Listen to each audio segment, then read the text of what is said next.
അടോ ആഘോഷ സാറ് വന്നാൽ ഉടൻ തന്നെ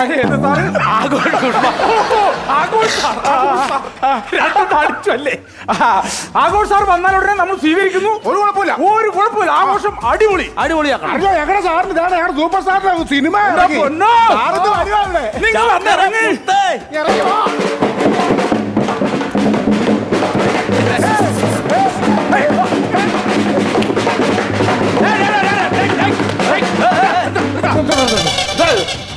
റെയിൽവേ സ്റ്റേഷൻ അറിയാമോ?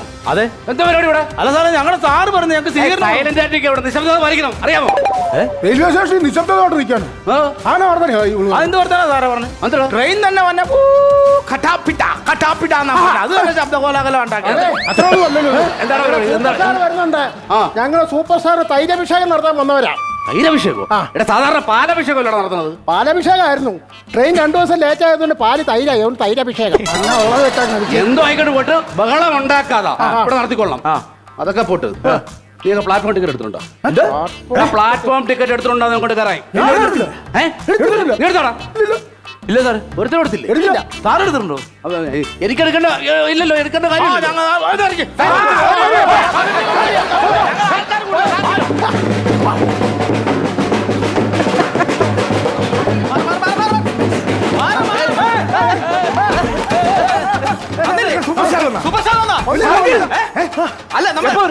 നിങ്ങളെന്താ കേസ്? നിങ്ങൾ ഞങ്ങളുടെ സംഘടനയ്ക്കകത്ത് പോലും ഇല്ലാത്ത ഞങ്ങൾ കണ്ടിട്ട് മനസ്സിലായില്ലേ? സിദ്ദിഖ് ലാലിന് ശേഷം ആർ എന്ന ചോദ്യത്തിന് ഉത്തരം മികച്ച സ്ക്രിപ്റ്റ് ആയിട്ട്. പിന്നെ നമ്മള് ഫുൾ സ്ക്രിപ്റ്റ് ഉണ്ട്. സാറിനെ വെച്ചൊരു പടം എടുക്കണം. സാറിന് ഓസ്കാർ കിട്ടി പടം. സത്യം സാറിന് നമുക്ക് 2 മിനിറ്റ് ഈ കഥ പറയുന്ന കേൾപ്പിച്ചാൽ മതി. അങ്ങനൊന്നും ചെന്ന് ഓടിക്കാൻ കഥ പറയാനൊന്നും പറ്റുന്നില്ല. ആദ്യം ഞങ്ങളുടെ ഫാൻസ് ഉണ്ട്.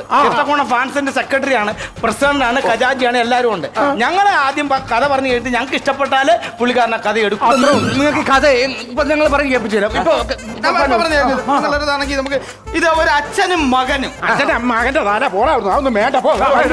ഞാൻ ഈ സിനിമ പറഞ്ഞു ഈ പടത്തിന്റെ പേരറിയുമ്പോൾ തന്നെ നിങ്ങൾ പേര് ഞാൻ പറയില്ല.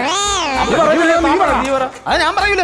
നിങ്ങൾക്ക് പറഞ്ഞാൽ എന്റെ പൊண்ணു കേട്ടാ ഞാൻ പറയില്ല. ഞാൻ പറയില്ല. ഇത്രയും നേരം ഇവിടെ സ്ക്രിപ്റ്റ് ഉണ്ടാക്കൂന്ന് പറഞ്ഞിട്ട് നിങ്ങൾക്ക് ഇപ്പൊ പേര് വെച്ചപ്പോ പറയാൻ പറ്റില്ല. ഈ സിനിമയുടെ പേരാണ് ഞാൻ പറയില്ല.